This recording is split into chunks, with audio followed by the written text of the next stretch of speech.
Asanteni sana. Nilikata tamaa kabisa, lakini Roho Mtakatifu ameniinua kupitia nyie, alisema Matilda. Chozi lilimbubujika, kilio kikamzidi maarifa. Akaweka kipaza sauti huku akimpa ishara mchungaji kuwa hawezi kuzungumza kabisa. Kanisa likazizima. Hadithi ya maisha ya Matilda ikawaliza wengi. Bahati nzuri, muda huo wataalamu wa kuhesabu pesa walikuwa tayari wamemaliza. Mchungaji akawatangazia kuwa wamepata milioni 5. Matilda hakuamini masikio yake. Pesa hii itaenda moja kwa moja hospitali muda huu ili mtoto aanze matibabu, alisema mchungaji. Akawaambia waumini waendelee na ratiba zingine. Yeye, Mama Naomi na Matilda wakaingia kwenye gari ya kanisa. Safari ya kuelekea hospitali ikaanza. Huku kijijini nako wazazi wa Matilda walikuwa katika maongezi. Mama Matilda, napata hisia mbaya juu ya mtoto wetu, alisema baba Matilda akiwa ameketi kwenye mkeka. Mama Matilda alikuwa akimalizia kuweka kuni jikoni. Kauli ya mume wake ikamfanya aache alichokuwa akifanya. Akapiga hatua za taratibu huku sura yake ikijawa na mshangao. Akamsogelea mume wake, akajishika kiuno. Kwa nini unasema hivyo baba Mati? Jana usiku nimeota ndoto mbaya sana kuhusu Matilda. Sina hakika kama atakuwa hai, na kama yupo hai basi anaishi kwa mateso ya Golgotha, akasema baba Matilda huku akikunja vizuri goti lake. Wakati huo mama Mati akivuta kigoda na kuketi huku macho yake yakiwa bize kwenye sura ya mume wake. Mungu amwepushe binti yetu na majaribu yoyote yale. Hujui jinsi roho yangu inavyouma baba Mati, akasema mama Matilda huku akifuta chozi lake. Tokea nikiwa shambani leo sijisikii vizuri kabisa. Nimeliweka jambo moyoni kama mwanaume, lakini mwisho wa siku nimeshindwa.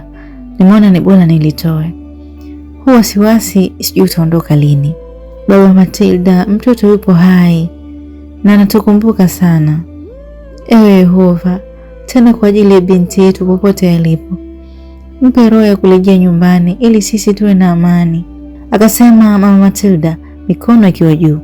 Hakika familia hii ilikuwa yenye misingi thabiti ya dini. Kama sio huu maskini, basi ningeenda mjini kumtafuta Matilda. Hatuna mtoto mwingine sisi. Jinsi baba Matilda alipokuwa akilalamika alizidi kumfanya mama Mati adondoshe chozi lake. Baba Mati, moyo unaniuma sana, tena zaidi ya sana, nikiwa kama mama naumia kuliko anavyofikiria, alisema mama Matilda. Kisha akaingia ndani akiwa analia. Alimwacha baba Matilda akiwa amejishika tama. Kwa upande wa mchungaji, Matilda na mama Naomi walikuwa kwenye korido la hospitali tayari kuelekea kwa daktari kwa lengo la kukabidhi pesa ili upasuaji uanze. Ghafla polisi waliosimamisha. Sintofahamu ikatawala. Sisi ni maafisa wa polisi. Matilda, upo chini ya ulinzi kuanzia sasa, alisema askari mmoja. Matilda alishtuka. Mimi? Ndiyo, akasema polisi. Afande, huyu binti amefanya nini? Alihoji mchungaji George kwa mshangao mkubwa sana. Utajua ukifika kituoni. Ruhusa ya kukamatwa kwake hii hapa, alionyesha polisi. Polisi, nimefanya nini mimi jamani? Tafadhali msinifanyie hivyo. Binti yangu ni mgonjwa sana, anahitaji matibabu, alisema kwa kilio Matilda, lakini tayari pingu zilikuwa zimeshafungwa kwenye mikono yake. Pesa zilikuwa mkononi mwake. Haraka mchungaji akataka kuzichukua, lakini polisi wakazuia. Chochote mtakachokifanya hapa kitatumika kama ushahidi mahakamani. Tafadhali sana, hizo pesa ni kwa ajili ya matibabu ya mtoto. Kama mnamkamata Matilda, basi hizo pesa hazihusiani na sababu yoyote ile ya kumkamata. Hizi ni pesa kutoka kanisani, alisema mchungaji George, akitaka pesa ziachwe.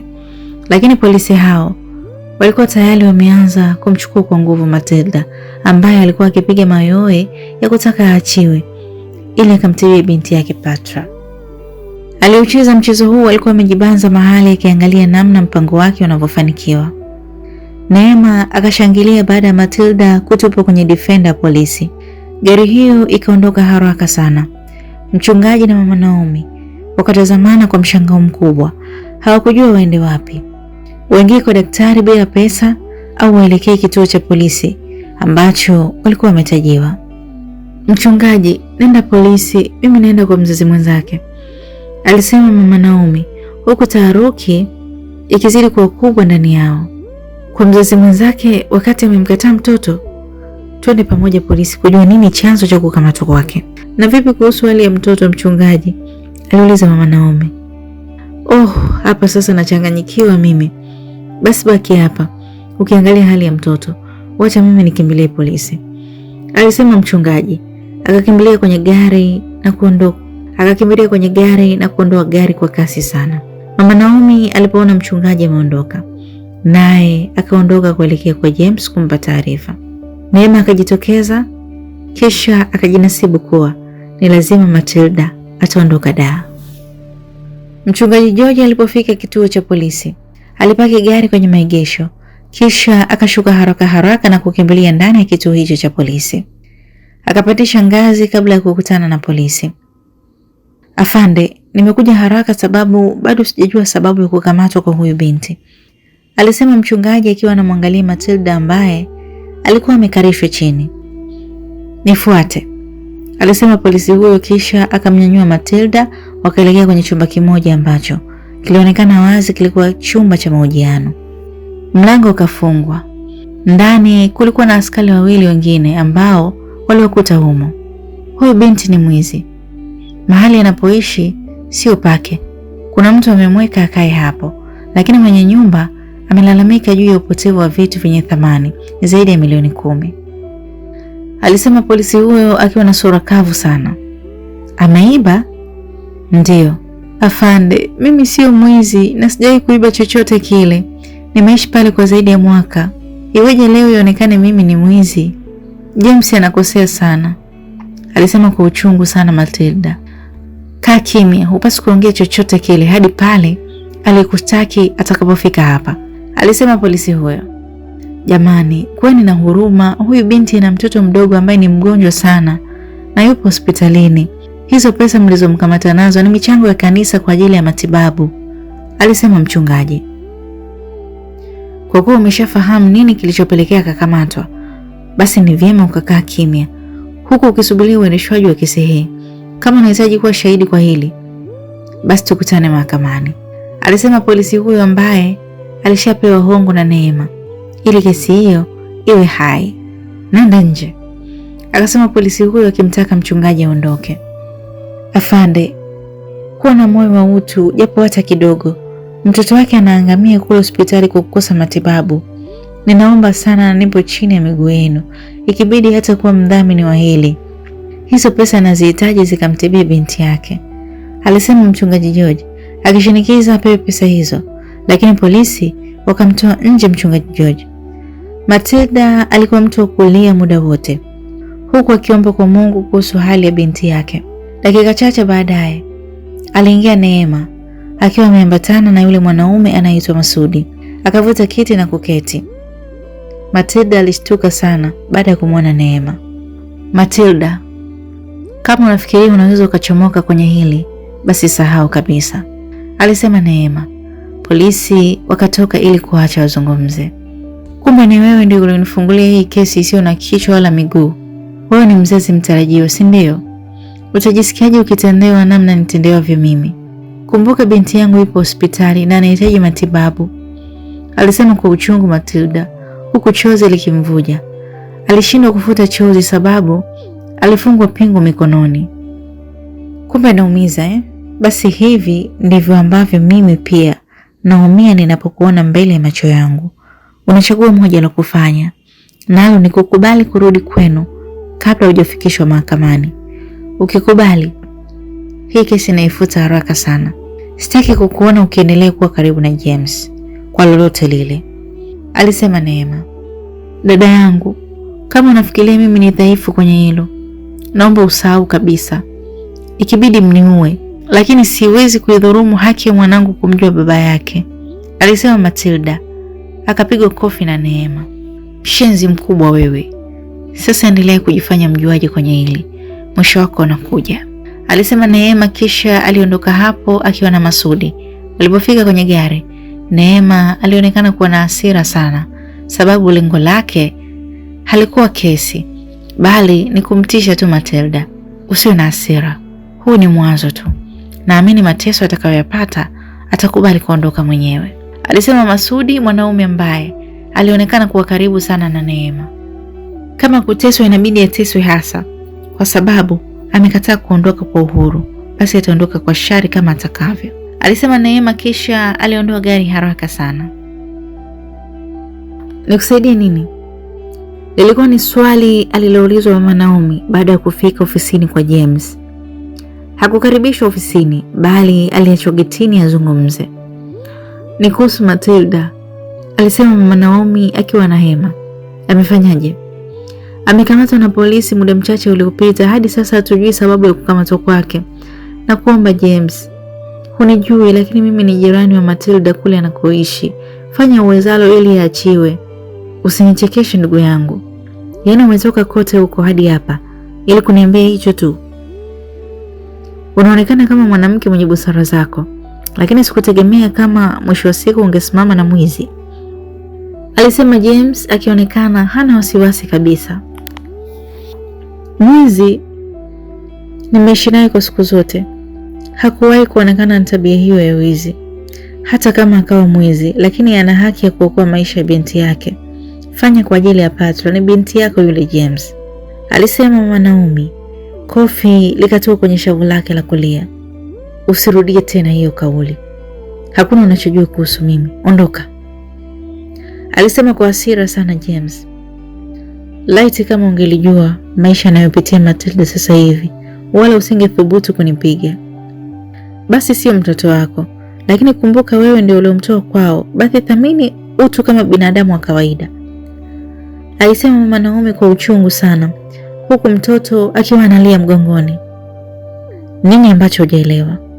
Alisema James kwa hasira, akiwa amemsogelea Mama Naomi. Kelele hizo zikamtoa secretary hadi nje. Bosi, kuna nini? Aliuliza. Simjui, analazimisha nimsaidie. Amekuwa kinganizi sana Jack. Alafu kama alikuja jana huyu na mdada mwingine, sura nishaikumbuka, kumbe alikuwa wanahitaji msaada. Kwa nini usiwasaidie bosi? Aliuliza Jack. Hujui kitu. Hakuna msaada unaotolewa kwa kung'ang'ania namna hii. Kutoa ni moyo. Sikia, nenda ofisi zingine. Hapa hatusaidii ombaomba, alisema James, kisha akarudi ofisini. Jackie akamtazama Mama Naomi. Akiwa kama mwanamke, alimwonea huruma Mama Naomi na mtoto alimgongoni. Akatoa noti 5,000 akampa. Chukua hii, itakusaidia, alisema Jack. Asante, lakini huu sio msaada ambao mimi nilikuwa nautaka kutoka kwa bosi wako, alisema Mama Naomi. Ulikuwa unahitaji msaada gani? Jackie akapata shauku ya kutaka kujua zaidi, maana hakuna ombaomba ambaye anaweza kukataa shilingi 5,000. Akasogea. Bosi wako James amezaa na msichana yule ambaye nilikuja naye jana. James amemkataa mtoto sababu ni mlemavu. Mtoto yupo mahututi hospitalini. Yule msichana amekamatwa na polisi muda sio mrefu. Ndio maana nilikuja hapa ili kumpa taarifa akamsaidia hata mtoto sababu anahitaji matibabu. Hakuna pesa ya kumtibia, alisema kwa uchungu Mama Naomi, huku akikaribia kudondosha chozi. Jackie aliumia sana.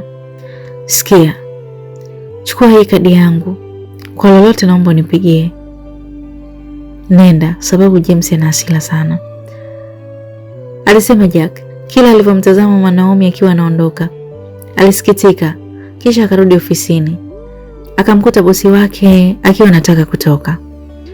Yaani watu wengine bwana, kutaka kuribiana siku tu, kwani ni lazima kumsaidia ombaomba? Mimi natoka, sijisikii kufanya chochote kwa sasa. Siku nyingine usiruhusu ombaomba katika ofisi yangu. Sawa bosi, alitikia Jackie. Jua lilikuwa kali, lakini mchungaji George alihitaji kujua hatima ya maisha ya Matilda. Mateso yalianza upande wa Matilda. Alipigwa bila kosa lolote lile. Lengo lilikuwa ni kumtaka aondoke Dar ili isiwe kero kwa James.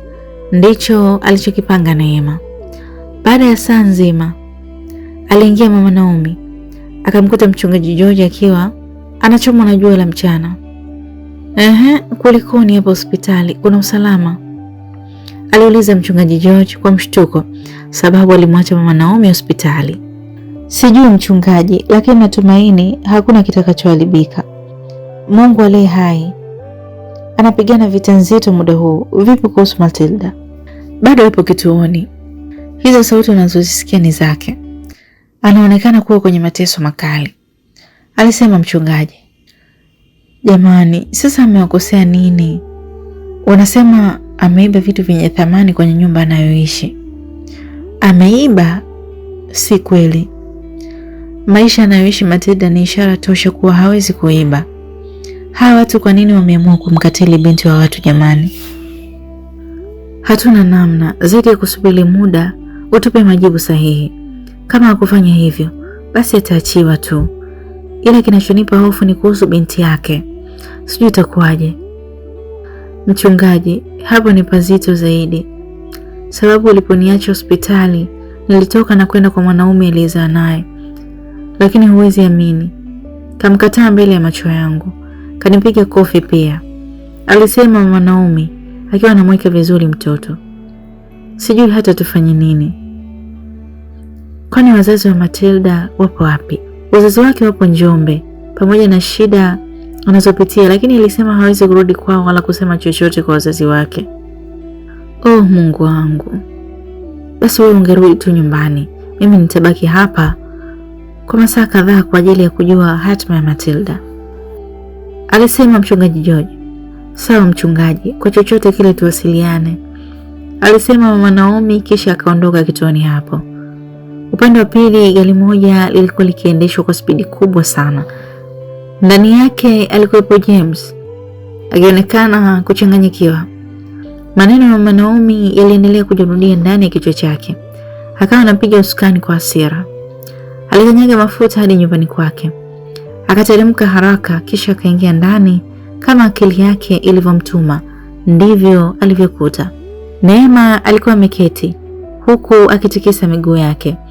Pembeni kulikuwa na bibichi ambalo lilikuwa linasukuma tabasamu lake. Baada ya kumwona James akiwa ameingia na taharuki, akamuuliza, "Kulikoni baby? Mbona una taharuki?" aliuliza Neema akiwa ameacha kule bibichi. "Nenda kafuta kesi na mkabili Matilda," alisema James, kisha akajitupa kochini kama mtu aliyechoka sana. "Unasemaje?" "Ulivyosikia ndio nilivyosema.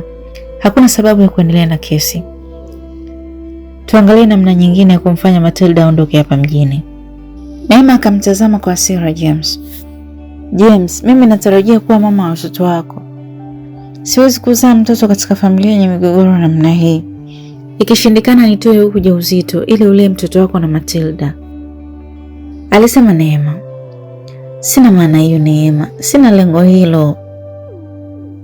Nawe huna sababu ya kufanya hivyo. Tambua kiu yangu ni mtoto. Lakini naona Matilda anateseka sana. Mtoto wake yupo hospitalini. Kwa hiyo umeanza kuwa na huruma, si ndio? Basi hakuna sababu ya kujificha. Jitokeze hadharani ujitangaze kuwa bilionea mwenye mtoto mlemavu. Si una shida sana ya mtoto? Basi hakuna sababu ya mimi kubeba huu mzigo wako. Una mtoto unayemwonea huruma," alisema Neema kwa hasira zaidi. Akanyanyuka ili aondoke, lakini James akamshika mkono kwa lengo la kumzuia asiondoke. "Mpenzi, hupaswi kuwa na hasira sababu wewe ni mama mtarajiwa. Natamani haya mambo yaishe kwa namna nzuri. Basi nitaenda polisi kwa ajili ya kuzungumza Matilda ili aondoke hapa mjini," alisema James, lakini Neema akatoa mkono wa James akaelekea chumbani. "Nifanye nini sasa?" alijiuliza James akiwa amejituliza kwa chini. Moyoni alikaa kikao. Akakubali kuwa Patra ni mtoto wake, lakini aibu ya kuonekana bilionea ana mtoto mlemavu hakutaka kuipata kabisa. Ndio maana alitumia nguvu zote kumkana mtoto, lakini upande wa pili moyo wake ulijawa na maumivu makali sana. Akanyanyua simu yake akampigia rafiki yake. Chilo, naomba tuonane muda huu. Tuonane pale pale, alisema James, kisha akanyanyuka na kuvuta kitasa cha mlango akatoka. Akaingia kwenye gari yake ya kifahari, kisha akaondoka nyumbani hapo na kuelekea Sinza Vatican. Akaingiza gari maegesho pamoja yenye hadhi, kisha akaelekea mahali ambapo alipanga kuonana na rafiki yake anaitwa Chilo. Alimkuta rafiki yake akiwa hapo anamsubiria. Alipomwona aligundua kuna jambo linalomsibu. Licha ya kuwa rafiki yake, pia alikuwa mshauri wake wa mambo mengi binafsi. Alijitupa kwenye kiti. Niambie James. Alikaribishwa na neno hilo kabla ya salamu. Mambo si shwari. Mambo si shwari Chilo, alisema James. Unamaanisha nini? Ni kuhusu Matilda. Neema ameenda kumfungulia kesi ya wizi. Lengo lilikuwa kumtisha ili aondoke hapa da. Lakini moyo wangu nahisi unaumia sana kwa hili, alisema James akiwa ameshika kichwa chake. Oh, imefika huko babu. Kwa nini unampa mamlaka makubwa Neema kiasi hicho James? Huoni kama mtoto atateseka? Nifanye nini Chilo? Na unajua nahitaji sana mtoto kutoka kwa Neema. Sina sauti sababu ana mimba ya miezi 3 na anatishia kuitoa endapo nitafanya makosa. Na hili kuumia sana kuhusu Matilda na ambacho mtoto anapitia. Unajua wakati mwingine natamani hata mtoto angekufa tu. Unasema nini James? Mtoto afe kisa ulemavu alionao? Bado Patwa ni mtoto wako. Hata ufanye nini, hakuna kitakachobadilika. Zaidi hapo unamtesa tu bro. Kubali hali halisi kuwa Patwa ni mtoto wako wa kwanza, alisisitiza Chilo. Bilionea anawezaje kukubali aibu ya kuwa na mtoto mlemavu Chilo? Nitaweka wapi sura yangu endapo watu watajua? Nakosa amani kabisa mimi. Nataka kufanya jambo fulani ili niwe na amani. Nataka kumpatia pesa ya kutosha Matilda arudi Njombe. Alafu baada ya hapo nitakubali rasmi kuwa baba wa Patwa, lakini kwa siri sana, alisema James akiwa anatokwa na jasho. Katika vitu ambavyo utakuja kujuta mbele safari ni kumtelekeza yule mtoto. Ya Mungu mengi, alafu la mbele wewe hulijui James. Hujui ni maumivu kiasi gani anayapata Matilda. Kumbuka amekupa heshima ya wewe kuitwa baba. Ametoroka kwao kwa ajili yako, bado huoni thamani na heshima aliyokupa ikikufanya ujione ni mwanaume uliyekamilika. Maneno ya Chilo yalimfanya James amemine unywaji kwenye glasi kisha akanywa. Koo likawa laini sana huku akiugulia maumivu ya kinywaji alichokunywa. Alikunja sura kama anahisi maumivu. Akapangusa mkono wake kinywani, alafu akamwambia Chilo, tatizo ni aibu nitakayokumbana nayo Chilo. Najua Patwa ni binti yangu, lakini siwezi kulea mtoto mlemavu, alisema kisha akanyanyuka kwa ajili ya kuondoka. Unasimamia hilo hadi mwisho? Akauliza Chilo akiwa naye ameinuka. Huenda, akajibu James huku akiingia kwenye gari yake. Macho ya Chilo yakamsindikiza bilionea kijana akitokomea zake. Usiku uliingia. Mchungaji George alisubiria hadi alichoka. Hakupewa nafasi ya kuingia na kujua maendeleo ya Matilda. Akainuka huku sauti fulani ikimsindikiza nyuma yake. Mtu wa Mungu, unafanya nini hapa hadi muda huu? Mchungaji George akageuka. Ilikuwa ni sauti ya mmoja wa polisi aliyekuwa Lindo. Mchungaji akajipangusa vumbi kisha akamjibu, Mungu aliye hai amenipa kibali cha kuondoka sasa hivi. Nasikitika naondoka bila kujua binti anaendeleaje, alisema mchungaji George kwa sauti iliyojaa upole na maumivu makubwa sana. Polisi mwenye bunduki akasogea na kumwambia, dunia uliopo na dunia tunayoishi sisi ni vitu viwili tofauti kabisa. Unafikiria utashinda? Mimi siwezi kuwa mshindi sababu yupo anayejua namna ya kushinda kwenye nyakati ngumu. Kijana, nakutakia usiku mwema, alisema kwa mafumbo mchungaji George kisha akaingia kwenye gari ya kanisa akaondoka mahala hapo taratibu huku akiwa mwingi wa kutafakari. Mnataka nini kwangu? Aliuliza Matilda usiku huo akiwa kwenye chumba maalum kilichoandaliwa kwa ajili ya mateso yake. Kilikuwa ni chumba chenye kiza la kutosha. Akamulikwa tochi usoni. Maskini alikuwa ameumia vibaya sana. Alichanika mdomo huku damu ikimvuja.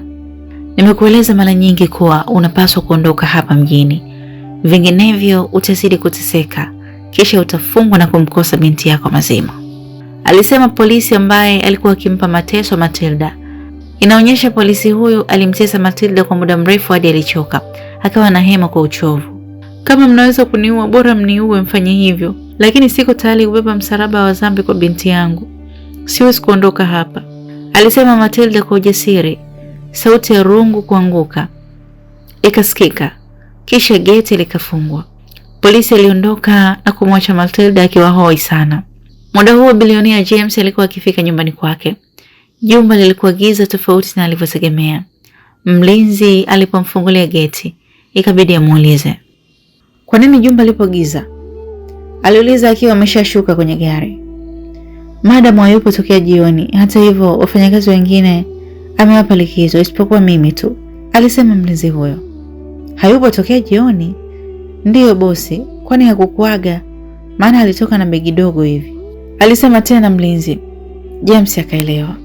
"Okay, endelea na kazi," akasema James, kisha akaelekea kufungua mlango.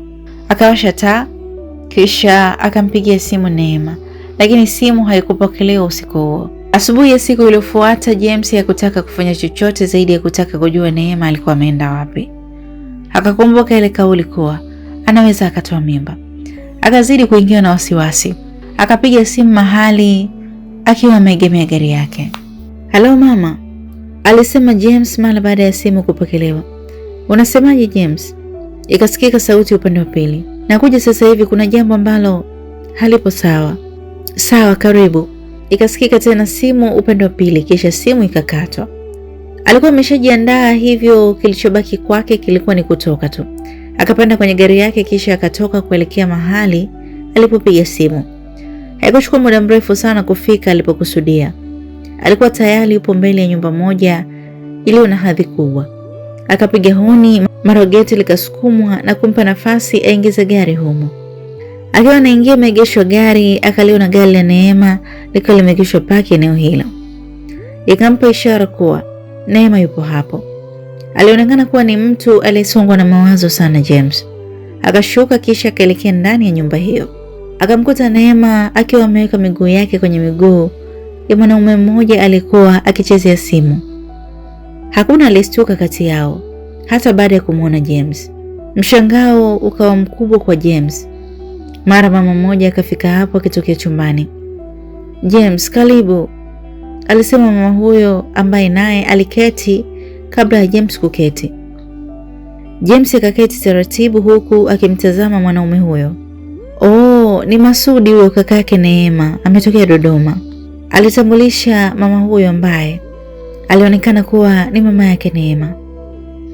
Angalau kidogo sura ya James ikaingia uchangamfu. Neema alionekana kumkasirikia kabisa James. Hakutaka kusema naye chochote kile. "Mama, tunaweza kuongea?" alisema James. "Hakuna shaka, na kusikiliza James," alisema mama huyo. James akanyanyuka na kumpa ishara kuwa alikuwa akihitaji kuzungumza wakiwa wawili tu. Wakatoka ndani wakaelekea nje kuzungumza. "Mama, Neema alilala hapa?" aliuliza James. "Ndio, alilala hapa." "Amekueleza chochote?" "Nilihitaji kwanza ufike James. Hebu fikiria kwa akili yako. Mwanamke ambaye anaenda kukupa heshima ya kuitwa baba, unamtendea hivi. Hujui kama mjamzito anapaswa kupewa malezi ya tofauti?" alisema mama huyo. "Lakini mama, ilikuwa ni jambo la mimi na yeye kuelewa tu. Na hakuwa na sababu ya kuja huku. Amekuja huku sababu ni kwao. Hukumkuta shimoni. Neema ana kwao na mimi ni mama yake. Kila mama katika dunia hii anapigania mtoto wake aishi vizuri. Sasa mtoto wa Neema atakuwa katika hali gani ikiwa tayari una mtoto mwingine na utaki yeye afanye maamuzi?"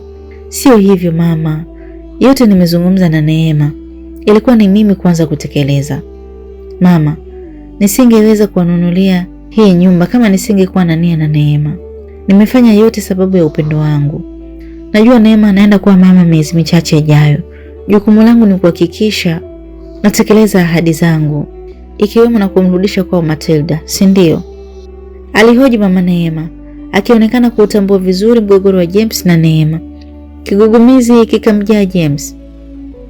"Unaona unajiumauma sababu bado una mapenzi na huyo mwanamke. hukuwa na sababu ya kuhitaji mtoto kutoka kwa Neema wakati tayari una mtoto wako James.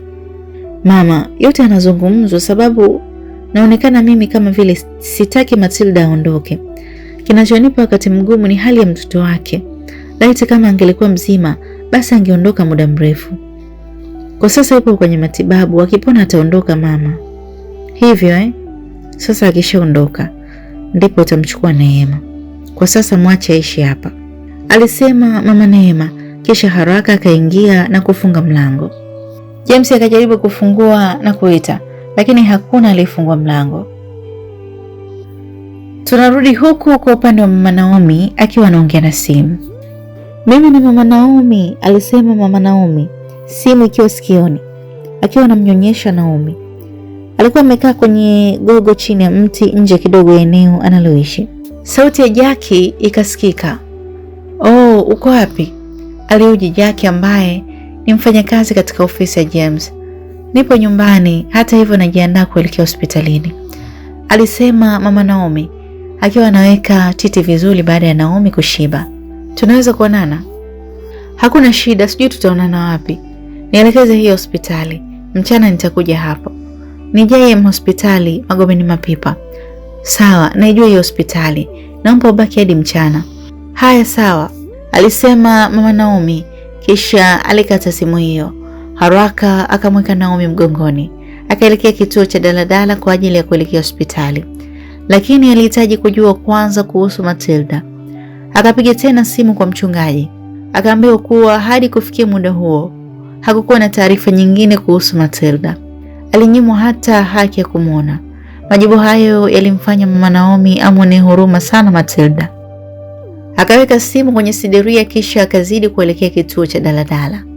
Mwendo wa masaa mawili, mama Naomi alikuwa akiingia viunga vya hospitali ya JM. Alikuwa amechoka kutokana na purukushani za hapa na pale katika daladala. Moja kwa moja safari yake ikaelekea hadi kwa daktari ambaye alikuwa akimwangalia Patra. "Dokta, hali ya mtoto inaendeleaje?" akauliza mama Naomi, akiwa anafuta jasho lililokuwa likimtililika. Hakukuwa na hali ya uchangamfu kwa daktari huyo, kisha akasema, "Ni Mungu pekee aliyeshikilia pumzi ya mtoto. Tumaini lipo kwake." "Ina maana hadi sasa hamjafanikisha chochote? Vipi kuhusu mama wa mtoto?" akahoji daktari, huku akiwa amemkazia macho mama Naomi. "Mama wa mtoto yuko polisi, amekamatwa tokea jana mchana. Pesa zilikuwa zimekwisha patikana na kibaya zaidi amekamatiwa hapa," alisema mama Naomi, huku akiweka kituo. "Amekamatwa na polisi? Kwa kosa gani?" "Kwa madai ya polisi ni kuwa ametuhumiwa kwa wizi." "Ina maana pesa ya matibabu ya mtoto alienda kuiba mahali?" "Hapana, pesa zilichangwa kanisani. Mimi nikiwa shahidi wa hilo, hata mchungaji wa kanisa akiwepo. Lakini cha kushangaza amekamatwa akipewa shutuma hizo za wizi, kitu ambacho si kweli. Namjua vizuri Matilda, si mtu wa kuchukua kitu cha mtu hata mara moja," alisema mama Naomi. "Unajua hali ya mtoto inazidi kuwa mbaya. Pengine siku chache zijazo tunaweza kumpoteza. Kiasi cha pesa kinachohitajika ni kingi mno. Hakuna namna nyingine zaidi ya kupatikana ili mtoto atibiwe. Vinginevyo mtamkosa kabisa," akasema daktari huyo. Mungu, sasa tunafanya nini waja wako? Huu mtihani mzito sana jamani," akasema mama Naomi. "Nenda kaangaikie pesa ya matibabu madogo madogo na dawa za kupoza ugonjwa. Naendelea kuzilipa mimi, lakini haitosaidia, kwani matibabu makubwa yanahitajika," alisema daktari. "Sawa dokta, sijui hata niingilie wapi." Masaa kadhaa baadaye yalimkuta mama Naomi akiwa ameketi nje hospitali akisubiri simu ya Jackie ambaye aliahidi angefika hapo hospitalini kwa lengo la kuzungumza naye. Njaa ilikuwa ikimtafuna mama Naomi. Alikuwa akinyonyesha hivyo hivyo. Ni kawaida kwa mama kama huyu kuwa na njaa muda wote. Naomi alikuwa tayari amelala akiwa amemlaza mgongoni. Mara simu yake ikaita. Mpigaji alikuwa ni Jack. Mungu, asante, anapiga," alisema mama Naomi akiwa anahangaika kuipokea. "Habari?" ilisikika sauti ya Jackie mara baada ya simu kupokelewa. "Nzuri tu, sijui wewe. Siku yako imeendaje?" "Nashukuru Mungu, nakuja hapa hospitalini. Si bado upo?" "Ndiyo nipo, tanikuta." Haya, ndio natoka ofisini, akasema Jackie na kukata simu. Huku kwa Neema nako kulikuwa na mazungumzo haya hapa. Mama, huenda James ameamua kukaa mbali na mimi kwa sababu ya ulichomwonyesha. Ilikuwa ni sauti nyororo ya Neema akiwa ameketi kwenye bustani, alikuwa akizungumza na mama yake. Hivi unajua thamani ya mtoto wewe? Kwa hawa matajiri hawezi kabisa, sababu anajua unaenda kumpatia mtoto siku chache zijazo, mtoto ambaye atarithi kila kitu chake. Najivunia kukuzaa Neema. Pasi na wewe ningekuwa naishi kule Uswahilini nauza vitumbua, lakini leo nipo hapa kwenye bangalo, alisema mama yake Neema akiwa na tabasamu. Lakini mama, mimi nina hofu sana, maana tokea asubuhi hadi muda huu James hajapiga simu au amekasirika. Wasiwasi wako unatokana na nini? Kwani James ni baba wa mtoto? Hata kama mimba sio yake, lakini ameniahidi vingi ambavyo sitaki kuvikosa, ndio maana nimehonga pesa kwa askari ili Matilda akubali kurudi kwao. Basi mimi mama yako na kuhakikishia kuwa James hana ujanja mbele yako, sababu ni baba mtarajiwa. Ila tu punguza ukaribu na Masudi pale unapokuwa karibu na James, vinginevyo utaharibu mambo. Bado tujafaidika na utajiri wake, ndio kwanza tunaanza kula, alisema mama huyo, kisha akapeana mikono na Neema. Ulikuwa ni mpango wa mama huyo ili wapate pesa kutoka kwa James ambaye alikuwa na shida sana ya kupata mtoto atakayerithi mali zake zote siku zijazo. Matilda alionekana kuwa kikwazo sababu alikuwa na mtoto wa James, japo mtoto huyo alikataliwa na James kisa ulemavu. Ndani ya kituo cha polisi, Matilda akiwa amekaa sakafuni ndani ya mahabusu yaliyohifadhiwa baada ya kupiga usiku kucha. Alikuwa hoi sana, akiwa anataja jina la binti yake Patra. Chozi lilikuwa likimbubujika. Alikuwa amechoka, hawezi hata kunyanyuka. Mchungaji alikuwa amekaa nje ya kituo hicho.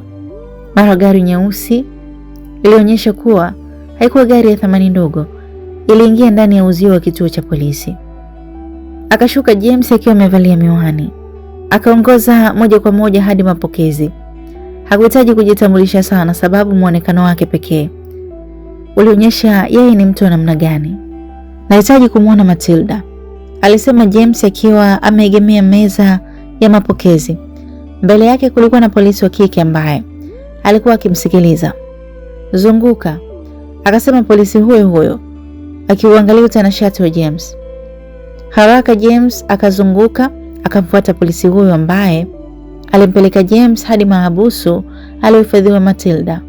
Wewe, hemnyanyuka, akasema polisi huyo akiwa anagonga nondo za mahabusu kwa kutumia kitu chake. Matilda akaamka na kugeuka. Akamwona James akiwa hapo. Taratibu akajiokota hadi karibu na James, katika hali isiyo ya kawaida kutokana na hasira. Akapeleka mkono na kumshika shingoni James. Akaing'ang'ania shingo ya James kwa nguvu na kumfanya James akose pumzi. Yule polisi akasogea haraka na kupiga mikono ya Matilda. James akawa anakohoa baada ya Matilda kumwachia James. Kilichotenganisha kilikuwa ni geti la mahabusu hiyo. Uko sawa? Akauliza polisi huyo. Usijali, nipo sawa, akasema James akiwa anajifuta uso kwa kutumia kitambaa. Wakati hayo yote yanatokea, kulikuwa na polisi mmoja ambaye alikuwa amekula pesa ya Neema kwa ajili ya kumshikilia Matilda kwa kesi bandia. Akawa anafuatilia kujua kitakachoendelea hapo. Matilda, huna sababu ya kunionyesha chuki kiasi hiki. Mimi si nilisababisha ukawa hapa leo hii, alisema James. Kama si wewe, mwanamke wako anapata wapi ujasiri wa kufanya yote haya? Sijui wewe ni binadamu katili kiasi gani. Uko tayari mtoto wako afe kwa kukosa pesa ambayo ingeweza kumtibia. James, mtoto yupo hospitali, alafu unashiriki kunichezea mchezo mchafu namna hii, alisema kwa hasira Matilda. Moyo wa James uliumia sana kwa jinsi ambavyo Matilda alikuwa ameumizwa vya kutosha. Matilda, huwezi kunielewa, lakini kwa sasa kubali tu kurudi nyumbani na kuhakikishia nitamtunza mtoto wako. Nitahakikisha anaishi maisha mazuri, lakini kwa sasa nenda ili kuepusha shari. alisema James. James, kama unafikiri nitamsaliti mtoto wangu, hilo litoe katika akili yako. Nitapambana hadi tone la mwisho. Siku mtoto wangu anaingia kaburini, ndio siku ambayo nitakata tamaa. Nitawaambia nini wazazi wangu? Au niwaambie baba yake alikufa? Chozi la maumivu lilikuwa linavuja kwenye macho ya Matilda. Natamani ufumbe macho yako uone ni jinsi gani nipo katika wakati mgumu Matilda. Nenda tu nyumbani, yasije kutokea mambo mengine. Ukikubali nitamtibu Patra. James, kumtibu mtoto wako sio jambo la hiari. Hilo ni jambo la lazima. Ni lazima umtibie Patra.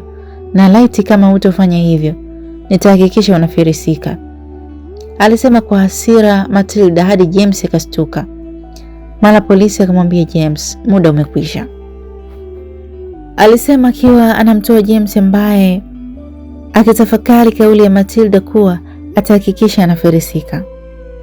Matilda, kubali kuondoka hapa mjini na kuomba rudi Njombe, alisema James akiwa anaondolewa hapo. Yule polisi akampigia simu Neema, akamwambia kuwa James alikuwa hapa kuzungumza na Matilda. Nipo kwenye maegesho magari. Ilikuwa ni sauti ya Jack ambaye alikuwa ameshafika kwenye hospitali aliolazwa Patra. Mara moja mama Naomi akaelekea maegesho kuonana na Jack. Alijisikia faraja sana kumwona Jack ambaye pengine angekuwa msaada. Poleni kwa matatizo, mtoto yupo wapi? Akauliza Jack. Wodini. Oh, naomba nimuone. Haya tuende, kwa kuwa amesharuhusu kwa leo, akasema mama Naomi, kisha akaongoza kuelekea wodini kwa ajili ya kumwona mtoto Patra.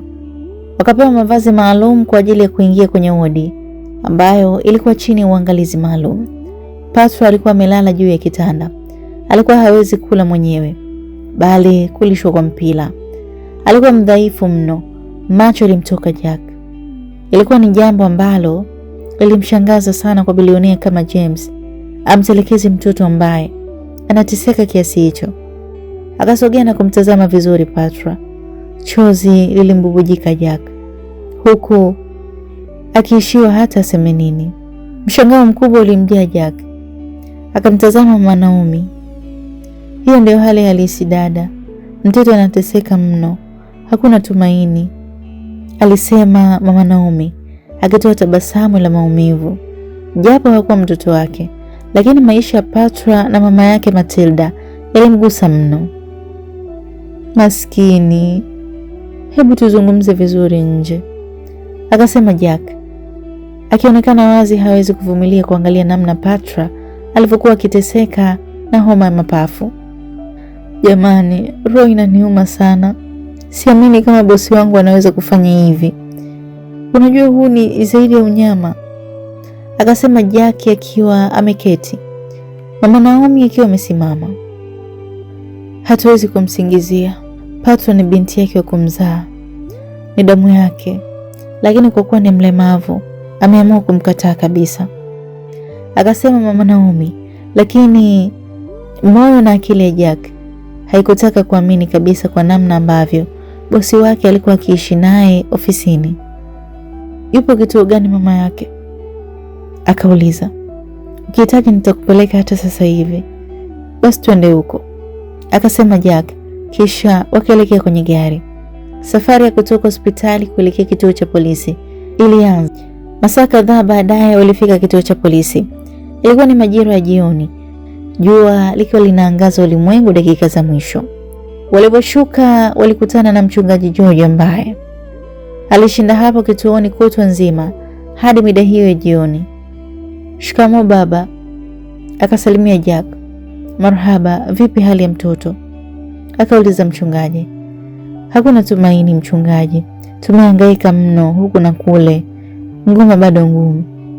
Bahati nzuri yule daktari analipia gharama za matibabu ya Patra, japo kidogo kidogo, ili kusogeza hizi siku, maana bila hivyo tungekuwa na simulizi nyingine kabisa, akasema mama Naomi.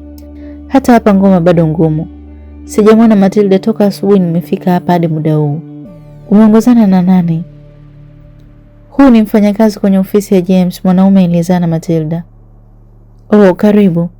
Asante baba. Sijui ataniruhusu kumwona huyo Matilda. Sina hakika. Labda ukajaribu bahati yako tu, akasema mchungaji.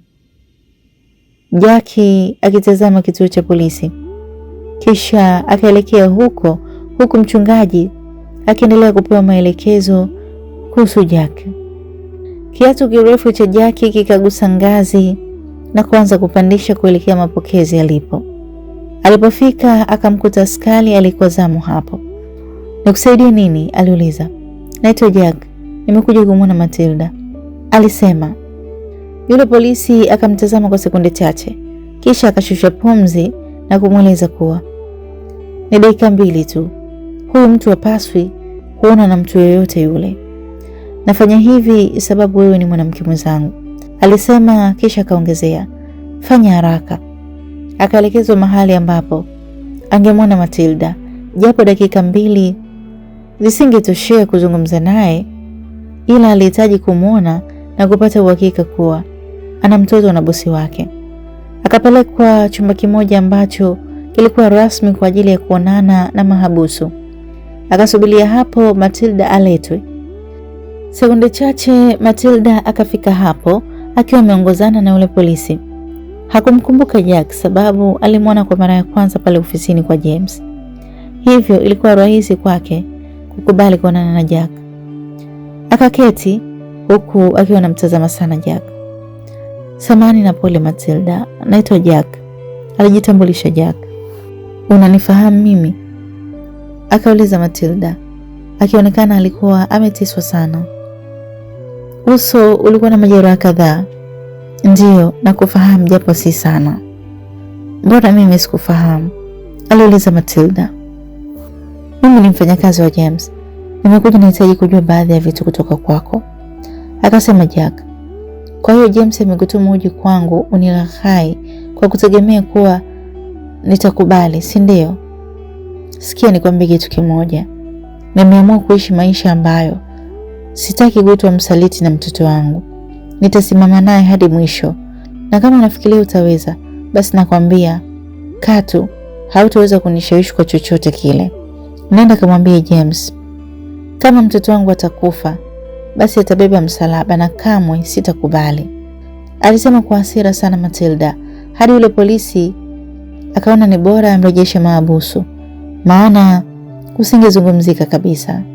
"Sina nia hiyo Matilda, na kuomba nisikilize," akazungumza, lakini Matilda aliondolewa hapo. Kisha baadaye yule polisi akamfuata Jack. "Usirudi tena. Hii ilikuwa nafasi pekee." Lakini sikuwa na nia kumkasirisha kabisa. Nilihitaji kumsaidia. Akasema Jack, "Hayo hayanihusu mimi. Nimetenda wema niliopaswa kuutenda.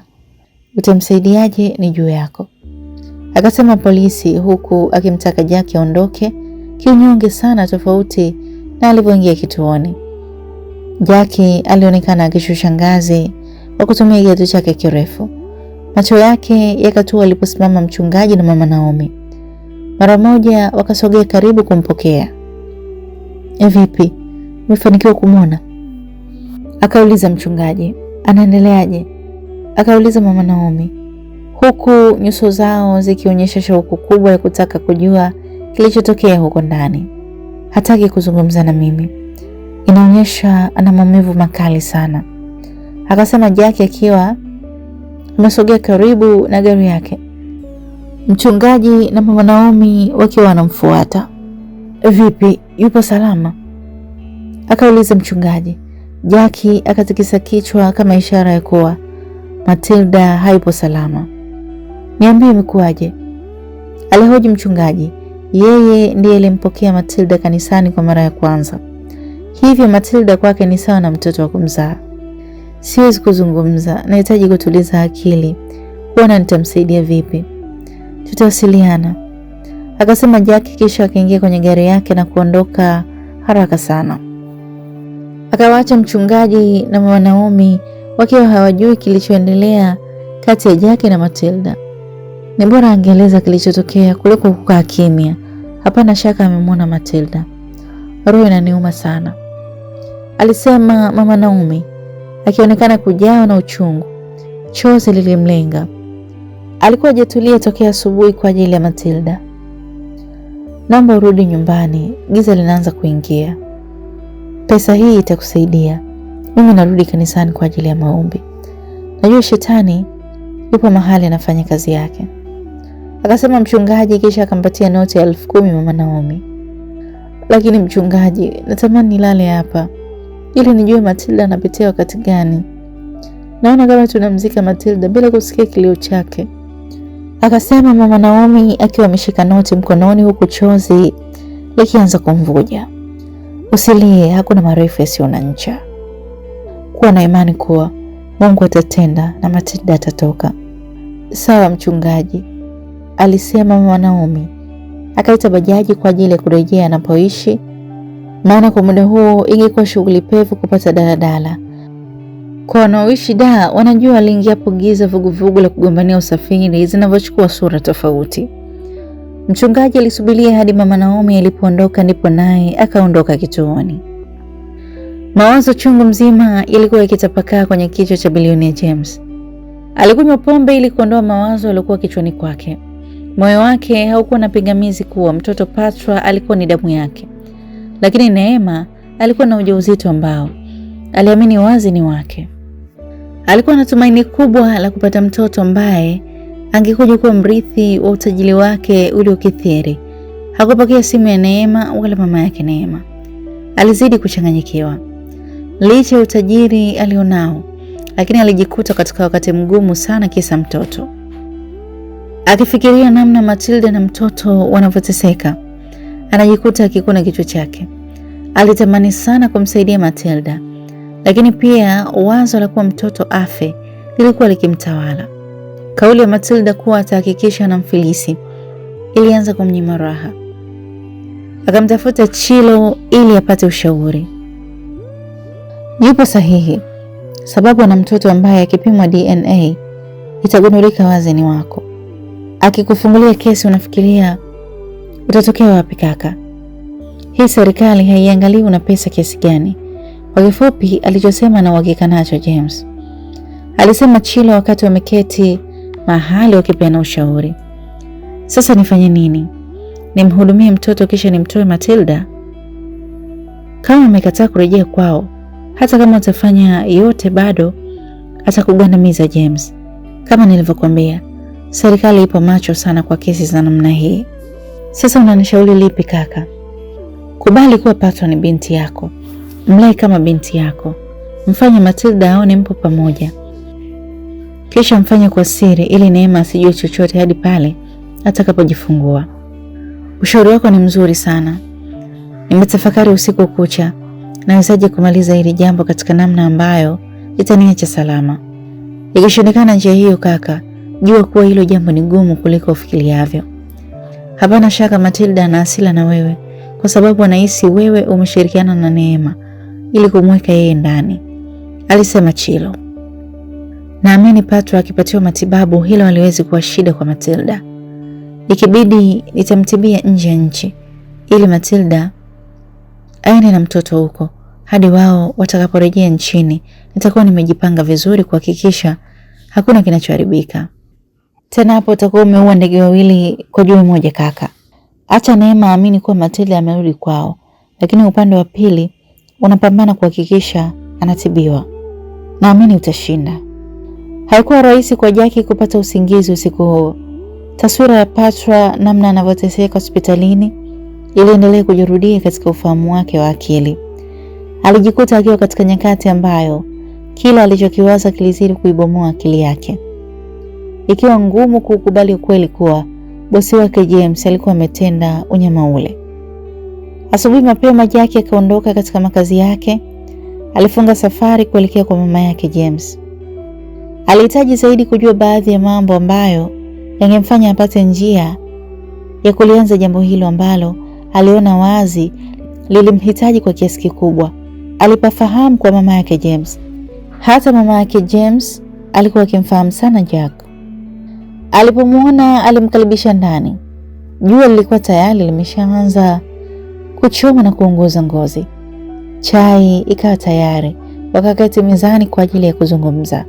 Mama James alishagundua kuwa kuna jambo lililomleta Jack pale. Karibu sana Jacqueline, alisema mama yake James. Asante mama, umenisusa sana mwanangu. Mama, unajua majukumu ni mengi, nakosa hata muda wa kuja huku siku hizi. Wala usijali, naelewa. Mama, kuna jambo linanitatiza sana katika akili yangu. Limekuwa ni jambo lililobadilisha kabisa mtazamo wangu juu ya James, alisema Jackie, kisha alimtazama mama yake James ambaye alikaa vizuri kumsikiliza huku chai inatoa mvuke. Jambo lipi hilo? Mbona unanitisha Jackie? Mama, sijui hata nianzie wapi. Naomba kujua James ana watoto wangapi? aliuliza Jack. Mama James akashusha pumzi baada ya kusikia swali hilo. James hana mtoto? Una hakika mama? Jackie, mimi ndiye mama mzazi wa James. Akiwa na jambo ni lazima anishirikishe. Hajawahi niambia chochote kile kuhusu kuwa na mtoto. Isipokuwa yupo msichana anayetarajiwa kumzalia mtoto. Huyo namfahamu, sababu alishawahi kumleta hapa. Zaidi ya hapo hakuna.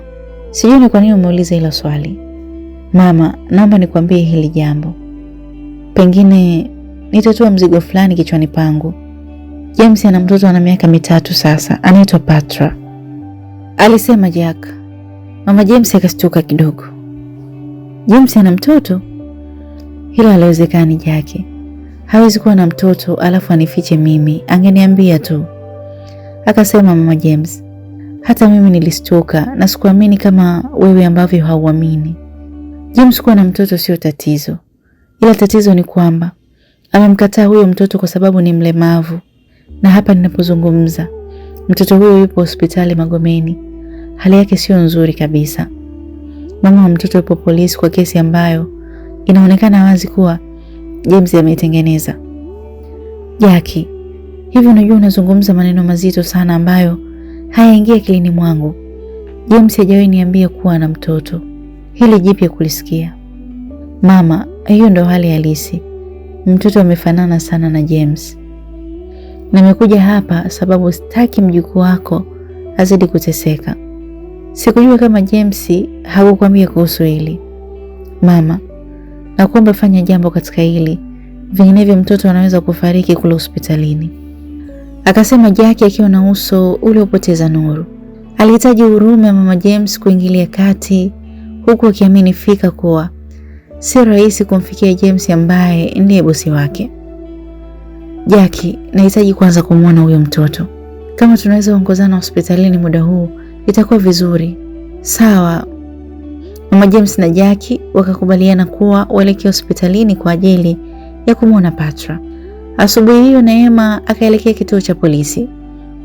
Akazungumza na yule polisi ambaye alishapewa pesa ili kumshikilia Matilda. Wakazungumza kwa dakika kadhaa kisha Neema akaondoka hapo.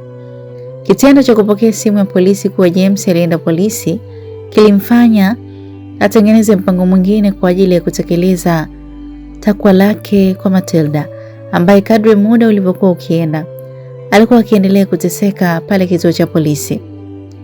Yule polisi akarudi ndani ya kituo, maana maongezi yalifanyika ndani ya gari ya Neema. Masaa 3 yakapita baada ya polisi kuzungumza na Neema. Mchungaji George alikuwa nje ya kituo hicho huku akimpa mama Naomi jukumu la kushinda kule hospitali. Gari ya polisi ikatoka. Mchungaji akaitazama sana gari hiyo pasipo kujua kulikuwa na mpango ambao Neema alikuwa amepanga kuufanya. Matilda alikuwa akihamishwa hapo kituoni muda huo, huku ndani ya kituo cha polisi kukiwa na jarada la kuachwa huru kwa Matilda. Nje kidogo ya kituo, Neema aliingia kwenye gari baada ya kuliona gari la polisi likitoka hapo. Akalifuata kwa nyuma. Dada, huyu ni mamake James. Ilikuwa ni sauti ya Jackie. Mama Naomi alimwona mama James kwa mara ya kwanza. Akamsalimia kwa heshima sana. Mama, huyu ni kama ndugu kwa Matilda. Ndiye anaishinda hapa hospitali kuangalia hali ya mjukuu wako, alisema Jackie. Mama James hakutaka kuyaamini maneno ya Jackie hadi pale atakapomwona Patra.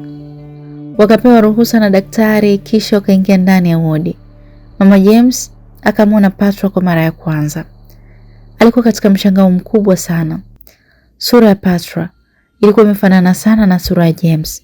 Chozi la Mama James likaanza kuteleleka kila alivyozidi kumwangalia Patra.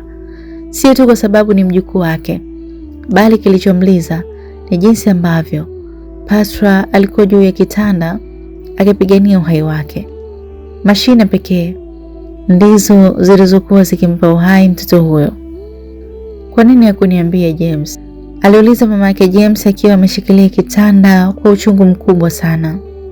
Jackie akasogea na kumshika mkono mama James, akimtaka atulize hasira zake. Mama, hiyo ndio hali halisi. Jinsi unavyoumia wewe ndivyo ambavyo mama mtoto huyu anaumia akiwa kituo cha polisi, alisema Jackie, huku mama Naomi akiwa ametulia kimya. Jackie, miaka yangu 65 katika huu uso wa dunia, sikuwahi kuumia kama ambavyo leo naumia. Hili ni pigo takatifu kwangu. Najiuliza kwa nini James hakutaka kusema juu ya ujauzito hadi mtoto anazaliwa. Sina mtoto mwingine zaidi ya James. Pengine sina mjukuu zaidi ya huyo aliyelala hapa. Lazima nipiganie uhai wake, alisema mama yake James. Lakini mama, pamoja na yote, sitaki James agundue kuwa mimi ndiye niliyekupa hizi taarifa. Hilo usijali Jackie. Kikubwa ni huyu mtoto awe salama. Atahamishwa hapa na kutibiwa kwa siri. Kwa kuwa James alimkataa, mimi nitalifanya hili kwa siri sana.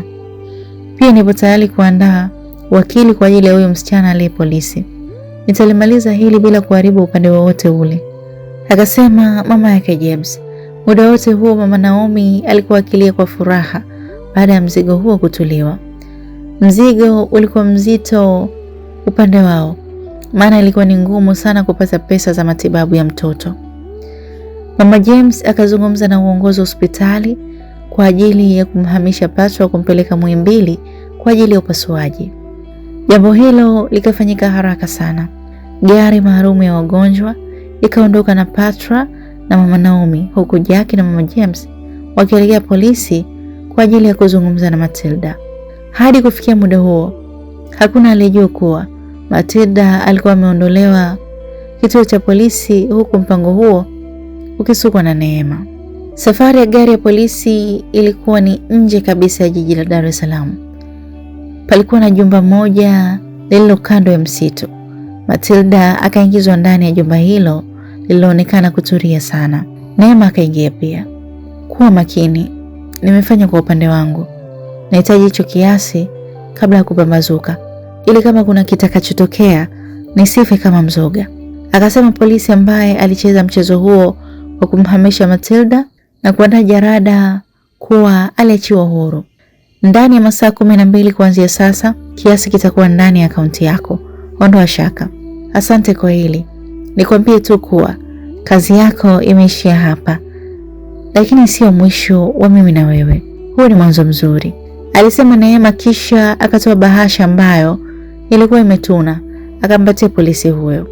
Polisi akachungulia, akaona alichokiona ambacho kilimfanya atabasamu, kisha akaondoka hapo mara moja. Matilda hakujua amepelekwa wapi, nani aliye nyuma ya mchezo huo. Mara akasikia mlango ukifunguliwa katika chumba ambacho alikuwepo. Akamwona Neema akiingia. Aliongozana na wanaume wawili ambao walijazia vizuri. Matilda hakusema chochote baada ya kumwona Neema. Ulisi natania Matilda, pengine hujui wewe ni kikwazo kiasi gani katika mipango yangu. Uwepo wako ni tatizo kubwa kwangu, alisema Neema. Mimi sijakuzuia kumzalia James, lakini siwezi kuishi mafichoni kisa wewe, akasema Matilda. Akapigwa kofi. Hivi unajua unazungumza nini wewe mshenzi?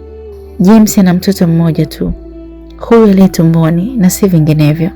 Kwa nini unakuwa king'ang'anizi? Sasa utakuwa hapa na dunia itakutafuta sana Matilda.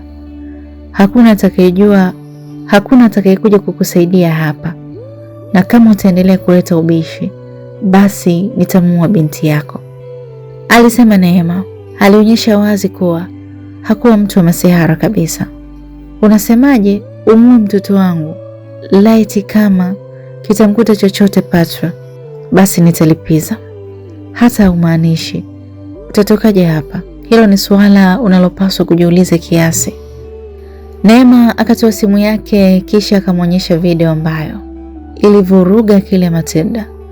Video hiyo ilimwonyesha Neema akiwa katika wodi ambayo Patra alikuwa amelazwa. Ilimdhihirishia wazi Matilda kuwa Neema anaweza akafanya chochote kwa ajili ya kumdhuru Patra. Tayari mama James na Jackie walikuwa wamefika kituoni. Wakatoa maelezo kuwa wanahitaji kumuona Matilda. Wakaambiwa kuwa Matilda alikuwa ameachiwa huru muda mchache uliopita. Iliyoshangaza sana sababu kama angelikuwa ameachiwa huru basi wangemuona. Afande, mimi nimekaa hapa nje kwa takriban masaa 5. Kama angekuwa ameachiwa basi ningemuona, lakini sikumuona. Hebu angalia vizuri. Akarejea mchungaji George. Jalada lake hili hapa. Sisi tunafanya kazi kwa maandishi. Tayari ameachiwa huru. Hatakuwa na sababu ya kumshikilia kwani mlalamikaji alikuja na kusema kuwa hahitaji kuendelea na kesi. Alisema tena yule polisi. Polisi, mimi ni mama wa mlalamikaji. Nimekuja kwa ajili ya kumwona huyo binti tafadhali. Alisema mama James. Jamani, nimeshawaambia kuwa msichana ameachiwa. Jukumu la kujua yupo wapi ni la kwenu, sababu kwetu ameshatoka. Akasisitiza polisi huku akionekana hahitaji kuendelea kubishana nao. Taratibu watatu wakashuka ngazi hadi chini. Jackie kapiga simu hospitali ambako walikuwa wameenda kwa ajili ya matibabu. Wakapata taarifa kuwa Matilda hakwenda huko. Taharuki ikawa kubwa zaidi. Hakuna aliyejua mahali ambapo Matilda alikuwa ameenda. Sasa atakuwa ameenda wapi? Au ameelekea kule hospitali ambapo mtoto amehamishiwa? Akauliza Jackie. Akili zao zikawaza kwa pamoja kuwa huenda Matilda akawa ameenda huko. Mara moja mama James na Jackie wakaelekea Magomeni ilipo hospitali ya JM. Wakati wao wanatoka kituo cha polisi, gari nyingine nyeusi ya kifahari ikaingia hapo. Akashuka James. Yaani kama angewahi kidogo tu angekutana na mama yake na mfanyakazi wake hapo kituoni. James alihitaji kuzungumza na Matilda na akujua kuwa Matilda alikuwa ameondolewa hapo na Neema. Akaingia na kujitambulisha. Akapewa maelezo yale yale ambayo akina Jackie walipewa. Haraka akatoka hapo. Akajaribu kuipiga simu ya Matilda lakini haikuita. Akampigia simu Neema. Neema, nahitaji kuongea na wewe sasa hivi. Nieleze mahali ulipo. Akasema James. Akaelezwa mahali ambapo Neema alikuwepo. Akawasha gari kuelekea huko. Ilikuwa ni nje kabisa ya mji, kitu ambacho kilianza kumpa mashaka James. Akasogea hadi kwenye jengo ambalo Neema alikuwa amemwelekeza James. Jengo hili lilikuwa katika eneo la pekee yake kabisa. James aliposhuka macho yake yakawa kwenye jengo hilo lilo kimya sana. James akasogea kama alivyoelekezwa na Neema. Alipoingia alisikia sauti ya Matilda ikiita. Akastuka sana. Akaenda hadi kwenye hicho chumba. Akamkuta Matilda akiwa amefungwa kamba. Matilda, akaita James kisha akamkimbilia Matilda. Chozi lilikuwa likimbubujika Matilda. James akamwambia Matilda, nataka nikutoe hapa sawa? Akawa anafungua kamba. Lakini akasikia watu wakija kwenye chumba hicho. James alistuka sana. Alipogeuka alimwona Neema, Masudi na wanaume wengine wawili.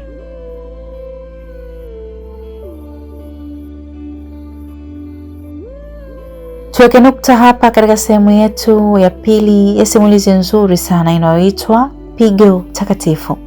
Nikualike sana katika sehemu ya 3 ili kujua ni kitu gani zaidi kitaendelea. Je, James atafanikiwa kumwokoa Matilda ama itakuwaje?